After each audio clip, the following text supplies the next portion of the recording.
नमस्कार, मैं क्राइम कर्स न्यूज से शिवा वर्मा आज फिर से अपने पुराने कार्यक्रम में अपनी बात अपनों के साथ में फिर से हाजिर हूँ। और हमारे बीच आज आम जनता के बीच के जो प्रश्न होते हैं आपराधिक मामलों से जुड़े, तो आइए जानते हैं कुछ उस पे। हमारे बीच एस एन पांडे जी आज हैं जिन पे कुछ चर्चा करेंगे। नमस्कार सर। नमस्कार। नमस्कार सर, जनता को बहुत सारी परेशानियां होती हैं, जैसे अपराध से जुड़े मामलों में, जी। तो बहुत सारे लोग अपराधी बन कैसे जाते हैं, थोड़ा सा आप तो उस पर प्रकाश डालिए सर। देखिए, अपराध पे बात करें तो अपराधी बनते इसके कई कारण है। अपराधी बनने का सबसे पहला कारण तो देखिए उसमें पुलिस का भी सहयोग है। कहीं ना कहीं जो है कहते हैं पुलिस की बहुत बड़ी संलिप्तता है। पुलिस अगर अपना काम सही से करे, विवेचना सही से करे, सही से चीजों को रखे, तथ्य रखे, तो व्यक्ति उससे बचा जा सकता है। जैसे सहयोगी है या उसका कोई काम नहीं, किसी ने उसे बेवकूफ बना के उसका मोबाइल इस्तेमाल कर लिया। मान लीजिए मैं हूँ, मुझे नहीं पता कि मेरे मोबाइल को आपने किस लिए इस्तेमाल किया, मैंने आपके हेल्प पे दिया, लेकिन आपने उस मोबाइल का गलत अगर इस्तेमाल कर लिया, तो आप कम से कम उसको तो बरी रखें, उसको तो देखें कि भाई उसके साथ भी घटना हुई है, की गई है। फिर भी व्यक्ति को जागरूक बनाने के लिए क्या सरकार को कोई मिशन ऐसा चलाना चाहिए जो समझे और सरकार की नीतियों या उसके कानून व्यवस्थाओं के बारे में जाने? नहीं, कानून व्यवस्था देखिए, जब तक जो है क्या कहते हैं सरकार अपने इन नियमों को नहीं बदलेगी, प्रशासन अपना काम ढंग से नहीं करेगी, पुलिस स्तर पे, थाने स्तर पे काम सही से नहीं होंगे, तब तक जो है कहते हैं बदलाव कोई नहीं आएगा। अच्छा, जनता का ये भी कहना है कि जो हमारे एसआई होते हैं, सब इंस्पेक्टर्स होते हैं, जो विवेचना करते हैं केस की, तो वो विवेचना निष्पक्ष रूप से नहीं करते हैं। इस पे क्या कहना चाहेंगे आप? बिल्कुल बिल्कुल, बहुत अच्छी बात जो कहते हैं आपने कही है। मुझे इसका उत्तर देने में बड़ा आनंद आएगा, इसलिए कि वो अपना काम अगर निष्पक्ष होकर करें। जी ठीक है, पहली चीज तो मेरा ये मानना है कि जो विवेचना दी जाती है, विवेचना सरकार को ये करना चाहिए, कमेटी गठित करनी चाहिए, जिस कमेटी के माध्यम से उसमें एक हेड होना चाहिए जो वो तय करे कि विवेचना कौन करेगा, कौन सा थाना करेगा। दरअसल हम सेम थाने के पढ़ते हैं या कोई व्यक्ति सेम थाने का पढ़ता है, तो पुलिस उसके रग रग से उसको जानती है, तुरंत उठा लेती है। पैसा कमाने का पुलिस से पैसा सिर्फ कमा रही है। अच्छा, कानूनन रूप से यह कितना सही है सर कि जैसे कि जिसकी विवेचना जिस व्यक्ति के केस के बारे में की जा रही है, केस में उसको दोषी सिद्ध न करते हुए अगर उसको सीधा जेल भेजा जा रहा है, उसके बाद उसकी गैर मौजूदगी में लोग बहुत सारे अपने हिसाब से जैसे केस में धाराएं बढ़ा देते हैं या जो भी चीजें करते हैं, आईयू करता है ये सारी चीजें, तो अगर वह पहले ही भेज दिया गया, दोषी पाया नहीं गया, तो आपको क्या लगता है कानून के रूप से वो सही है आम जनता के लिए? नहीं, बिल्कुल गलत है। देखिए, नियम ये होना चाहिए और नियमता ये होता भी है मेरे हिसाब से, और होना भी चाहिए कि सबसे पहले आप विवेचना करो।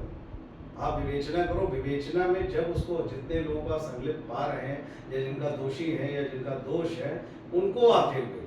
अगर आप पहले किसी को बगैर किसी कारणवश आप जेल भेज दे रहे हैं, तो उसका तो सब कुछ खत्म हो जाता है, धीरे धीरे करके टूट जाता है। भाई, जो नेम है, फ्रेम है, आदमी को बनाने में बड़ा समय लगता है, और जो बनाने में आदमी को इतना समय लगता है, उसको टूटने में इतना समय नहीं लगता। इस प्रोसेस में सर देखा जाए तो अगर हम बात करें, अगर विदेश की मैं बात करूं, तो वहां पे जो प्रोसेस है कि इन्वेस्टिगेशन का, वहां पे लोग फर्स्ट ऑफ ऑल करते हैं क्या, पहले इन्वेस्टिगेशन होगा, अगर आपका क्राइम सिद्ध होता है, वहां पे प्रूव्ड है, तभी वो आपको जेल भेजेंगे, अन्यथा जेल नहीं भेजेंगे। नहीं, देखिए, दो चीजें होनी चाहिए। एक तो जो हिस्ट्री शीटर है, जिनका ये कॉमन काम है, जिनके ऊपर 20 मुकदमे, 30 मुकदमे, 50 मुकदमे, आज लोग बाहर है, ऐसे लोग बाहर हैं। पीड़ित कौन होता है? देखिए, पावरफुल कभी पीड़ित नहीं हुआ। पावरफुल के ऊपर केस चल रहा, ठीक है, ये बिल्कुल है, लेकिन जो है क्या कहते हैं, वो आज भी 100 मुकदमे वाले बाहर। दबाया कौन जाता है? हमेशा गरीब जनता, मीडियम के जनता, ये जाती है दबाई की जाती। अच्छा, तो कानून व्यवस्था में ऐसा क्या है, जैसे मान लीजिए बहुत सारे नेता हिस्ट्री सीटर्स हैं, वो पॉलिटिशियंस बन जाते हैं और उनका पुराना जो उनका बैकग्राउंड है, उनके ऊपर 50 या 100 केस हैं, तमाम प्रकार की संपत्ति का हनन करना, बहुत सारी चीजों पे किसी की जमीन हड़पना, बहुत सारे केसेस रहते हैं इस तरीके के, पेंडिंग चलते रहते हैं हमेशा।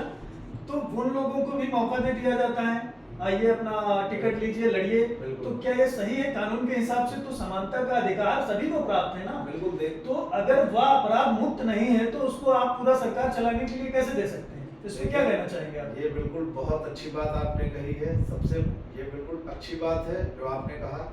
इसका मैं उत्तर क्या दूं? बस 2 शब्द में उत्तर दूंगा इसका, कि जो भी दोषी है उसको पहली बात तो टिकट देना ही नहीं चाहिए, या फिर आप दे रहे हैं तो कॉमन सबके लिए एक नियम रखिए। एक भी बिल्कुल नहीं। बिल्कुल। अभी है क्या कि जो है क्या कहते हैं बड़े बड़े लोग हैं जिनके ऊपर काफी सारे मुकदमे हैं, वो टिकट लेके फिर अपने जो है कहते हैं छवि को साफ कर लेते हैं, खत्म करवा लेते हैं मुकदमे। ये न्यायालय का काम है कि न्यायालय को अपना कार्य करना चाहिए या ये चीजें देनी चाहिए, कोई एक ऐसा ऑर्डर पास करना चाहिए जिसमें कि ये हो कि हाँ इनके ऊपर अगर इतने मुकदमे से ज्यादा तो ये व्यक्ति केस नहीं लड़ सकता है। नहीं, बिल्कुल सही बात सर कह रहे हैं आप। इलेक्शन नहीं लड़ सकता। और मैं एक प्रश्न और पूछना चाहूंगा सर आपसे, जब से बीजेपी सरकार आई है अपने उत्तर प्रदेश में, तब से और अब तक उसके पूरे कार्यकाल में मैंने जहां तक देखा है आपराधिक मामले बहुत बढ़े जी। हैं। इस पे क्या कहना चाहेंगे आप? देखिए भारतीय जनता पार्टी जो जब से आई है 2014 से मेरे हिसाब से इनकी सरकार बनी है सेंट्रल में, उसके बाद योगी बाबा की सरकार बनी है, तो उसमें यही कहना है कि अपराध पे जो बात कह के आए थे, जिस बातों पे आए थे, महंगाई मुद्दा था, इनका मुद्दा था, क्राइम को बिल्कुल खत्म करना, ये कोई भी चीज कर नहीं पाए। वो ग्राफ लगातार निरंतर बढ़ता रहा है। विपक्ष का कहना है, विपक्ष का यही कहना है कि शिक्षा, बेरोजगारी, स्वास्थ्य से संबंधित जितने भी आपने वादे किए, क्या उन्होंने पूरे किए हैं? कोई वादे इन्होंने मेरे मुताबिक मैं कहूँ तो इनके कोई भी वादे पूरे नहीं हुए। इन्होंने बल्कि जो है क्या कहते हैं देश को, मुझे लगता है कि जो नया पीएम आएगा उसको अभी सुधारने में ही समय लगेगा। मतलब उत्तर प्रदेश के बुनियादी इस समय- ढांचे को उन्होंने एक सशक्त नहीं बनाया, कहने का कोई मतलब। सशक्तिकरण नहीं है, सिर्फ मैं आपको बताऊं पैसे की उड़ाही चल रही है, जिसका पावर है वो बच रहा है। बड़े से बड़ा वो सोशल मीडिया ही मान लीजिए, सिर्फ सोशल मीडिया एक्टिव है, सोशल मीडिया प्रचार चल रहा है और उससे सरकार चल रही है, ये आप मान लीजिए। बाकी सरकार ने कार्य के नाम पे अगर कहें तो मुझे नहीं लगता कि कोई ऐसा बड़ा कार्य किया है। जैसे हाँ नितिन गडकरी जी की बात करूँ तो उन्होंने काम किया है थोड़ा सा, जो बीजेपी को संभाल रहा है, मुझे लगता है नितिन गडकरी जी हैं कि उन्होंने रोडों को अच्छा बनाया, प्रयास किया अच्छा बनाने जी, का। जी, जी। अब आदमी टैक्स से मारा जा रहा है, एक नहीं 20-20 तरह के टैक्स दे रहा है आदमी, गाड़ी का टैक्स, रोड का टैक्स, टोल जी, टैक्स, जी। इतनी सारी महंगाई, इतनी सारी चीजें, तो आदमी कहाँ से उभर पाएगा? अच्छा सर, एक चीज मुझे ये बताइए कि सरकार को ऐसे कौन से नए कदम उठाने चाहिए जिससे आपराधिक मामले कम हो, अपराधी कम बने लोग, और एक बढ़िया, एक बहुत अच्छा अपना उत्तर प्रदेश के नए उत्तर प्रदेश का निर्माण किया जा सके? देखिए सरकार को सबसे पहले, मैंने बोला नहीं आपसे भी कुछ देर पहले एक बात मैंने बोली थी, सबसे पहले विवेचना के स्तर को, जी जी ठीक है, एक जो है क्या कहते हैं विवेचना के स्तर को सुधारने की जरूरत है, इसमें एक नीति बनाने की जरूरत है, इसमें एक आपको जो है क्या कहते हैं टीम बनाने की जरूरत है कि अगर मामला यहाँ का है तो आप कहाँ से विवेचना कराएंगे। जब जो 50 किलोमीटर दूर से आएगा वो डेली नहीं जा पाएगा, वो दौड़ नहीं पाएगा। और पुलिस आपके कहने का मतलब प्री डिफाइन कुछ नहीं होना चाहिए। हाँ। जब व्यक्ति का कुछ ऐसा मामला हो अचानक आप दो विवेचना के लिए दूसरे को दो। जी जी। अभी आप विदेशों में देखेंगे आप कि वहां पे नीति ये है कि वो सारे साक्ष्य लाके, आप जुर्नल सिद्ध करना है, आप विवेचना कर रहे हैं, आप सारे जो है साक्ष्य लाके उसके सामने रख दीजिए, ऑटोमेटिक क्रिमिनल सिद्ध हो गया ना। बिल्कुल सही कह रहे हैं। आप क्या करते हैं, चौकी के अंदर, थाने के अंदर ले आके मारते हैं, डराते हैं। आप किसी कोई कॉमन आदमी जो होता है, कमजोर आदमी, वो जाने से थाने डरता है, इसलिए माहौल ऐसा बना रहता है कि वो थाने जाने से डरता। आधा तो वैसे डर गया, आधा आपने डंडा और गाली दी तो उसने सारी बात जो है कहते हैं जो नहीं किया वो भी अपने ऊपर ले लिया। अच्छा सर, आपको क्या लगता है कि आज के समय में जिस प्रकार से युवा पीढ़ी का कोई समय नहीं है घर आने जाने का, माँ बाप परेशान रहते हैं, वो 12 बजे आ रहे हैं, 1 बजे आ रहे हैं, तो क्या ये भी कहीं ना कहीं अपराध की कड़ियों को जोड़ता है? बिल्कुल बिल्कुल। अगर आप बहुत देर रात से आ रहे हैं तो मतलब कुछ आप अलीगल कर रहे हैं। अगर आप देर से आ रहे हैं तो देखिए मेहनत जो होती है वो 8 बजे तक, 9 बजे तक, 10 बजे तक होती है। आप 12 बजे, 1 बजे आ रहे हैं तो मतलब आप कुछ गलत नीतियों में, गलत अय्याशियां कर रहे हैं, गलत चीजों में संलिप्त हैं। भाई आप कोई ऑटो तो चला नहीं रहे, एक ऑटो ड्राइवर है तो मैं मान सकता हूँ कि चलिए भाई रिक्शा ढो रहा था, सवारी ढो रहा है, लेकिन अगर एक कॉमन आदमी जो कहते हैं रोज ऐसे आ रहा है तो मुझे लगता है कि गलत स्थितियों में।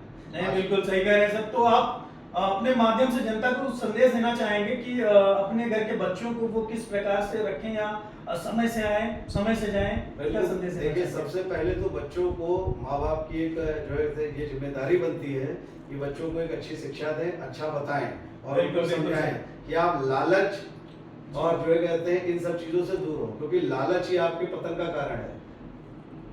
लालच आपके पतन का कारण है। आप किसी की बराबरी ना करें, मैं जो हूँ उसमें जीना सीखें, थोड़ा खाना सीखें, मेहनत करना सीखें, तब आप तरक्की कर पाएंगे। हम किसी को देख के अगर ये जिएंगे कि वो जो है क्या कहते हैं ये है वो कार से चल रहे हैं और मैं भी कार से चलने का, मैं एक सिपाही का लड़का हूँ और मैं सोचूं कि जो है कहते हैं IAS के लड़के के बराबर मेरी उससे दोस्ती हो, तो जाहिर सी बात है उसके खर्चे अलग हैं, मेरे खर्चे अलग हैं।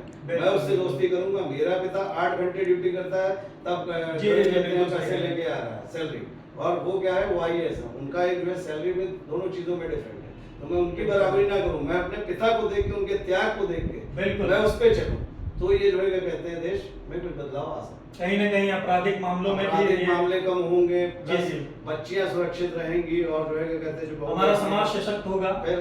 लोग ये कहते हैं आजादी, अरे भाई आजादी आपको 12 बजे 1 बजे 2 बजे भी जाने के लिए है, मना नहीं है, पर आप कार्य के लिए है। आप 12 बजे 2 बजे कौन सा ऑफिस खुलता है जो आप काम कर रहे हो, मुझे तो बताएं, कोई मुझे बताए तो कहता है कि मुझे आजादी चाहिए, आजादी किस बात की?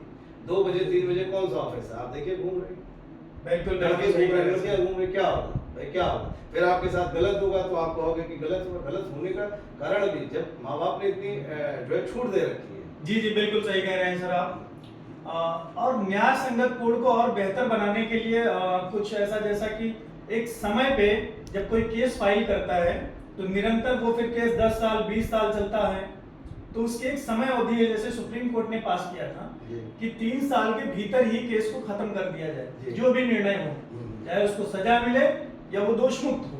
देखिए ये तो IPC में तो नहीं था, लेकिन BNS जो लाया गया है, ये BNS के माध्यम से ये चीजें के माध्यम से है, कहीं ये देखिए जो है कहते हैं अच्छा है, एक अच्छा जो है कहते हैं ये मान लिया सरकार ने एक अच्छा बोल लिया है, अच्छा निर्णय लिया है आपकी नजर में से सरकार का। और ये भी कहूंगा कि जो है क्या कहते हैं देखिए जजों के ऊपर, न्यायालय के ऊपर बहुत बड़ा बर्डन है। अच्छा, न्यायालय के पास एक ही काम नहीं है, एक ही फाइल नहीं है, क्योंकि अपराध की जो ये मान लीजिए अपराध जो बढ़ता जा रहा है जिस गति से, उस गति में फाइलों की संख्या इतनी ज्यादा हो जा रही है कि न्यायालय को भी जो है क्या कहते हैं देखने में एक जज को समय लगता है, किसी चीज को आप सुनोगे, हेयर करोगे उसी पे, जजमेंट करोगे उसी पे, देखोगे उसी पे, डेट होगी, इसलिए फाइलें डेट पे आपका कहने का मतलब नए न्यायाधीशों की नियुक्ति की जाए, उसके लिए वो प्रक्रियाएं बढ़ाएं थोड़ा सा, जिससे कहीं ना कहीं लोगों को सही समय पे न्याय मिले। सरकार को मुझे लगता है कि जनता से या विपक्ष से बैठ के इस पे सहमति लेनी चाहिए, राय लेनी चाहिए कि इसको जो है कहते हैं बेस्ट से बेस्ट क्या किया जाए जो जनता के हित में है। आज फॉरेन हमसे आगे क्यों, आज चाइना हमसे आगे क्यों, आज हमसे बांग्लादेश की भी GDP हमसे ज्यादा है, तो इसका कारण क्या है? हम कहीं से बैठ के डिफाइन करें कि हमसे गलतियां कहाँ हो रही, क्या गलती है, तो इसको जब डिफाइन करेंगे तभी रिजल्ट निकलेगा। वो कहीं ना कहीं एक लीगल तरीके से सारी चीजों को फॉलो करते हुए बढ़ते हैं, और ये उनके विकास का सबसे बड़ा सिस्टम भी है और वो विकसित भी है। बिल्कुल विकसित। और विकास की श्रेणी में अगर देखा जाए तो भारत क्यों विकासशील है? इसीलिए क्योंकि यहाँ पे कानून व्यवस्थाएं जो है हमारे यहाँ पे बहुत ही सही तरीके से लोग नहीं कर पा रहे हैं। आज हम सरकार भी नहीं ला पा रही, नई नीतियां सही तरीके से नहीं ला पा रही है, वादे तो सरकार करती है लेकिन निभा नहीं पा रही है। आज हम इतना कर्ज ले चुके हैं विदेशों से कि हर व्यक्ति के ऊपर 4 से 4.5 लाख रुपए कर्ज होता है, हर व्यक्ति पे, भारत का, सरकार का। कहाँ से आप कर्ज लेते जा रहे हो, उसको भरोगे नहीं तो देश कहाँ से कहाँ जा रहा है? देखो तो आप उसी को डिफाइन करो। पेपर से बैठने में साथ में क्या आपको क्या समस्या है? बैठिए, देखिए काम कहीं भी एकता से होता है, आप दूसरों को एकता बताते हैं, आप उस पर जात-पात पे चुनाव लड़ रहे हैं, सारी चीज कर रहे हैं, तो पेपर से बैठ के समझिए उसे। बिल्कुल किसी के साथ बैठना या किसी से हेल्प लेना है कोई शर्म की बात तो है? ये ठीक है सर, हमारे साथ बने रहें और हमारे सारे प्रश्नों का बहुत अच्छे से आपने उत्तर भी दिया। जनता को बहुत सारी चीजें सीखने को मिलेगी और मैं आशा करूंगा फिर हमारे कार्यक्रम में फिर से जो है एक नए मुद्दे पर भी बात होगी। तो धन्यवाद। मैं आपका शिवा वर्मा, क्राइम कर्स न्यूज से अपना कार्यक्रम अपनी बात अपनों के साथ में मैं विदा लेता हूं। फिर हाजिर होता हूं एक नए वीडियो के साथ।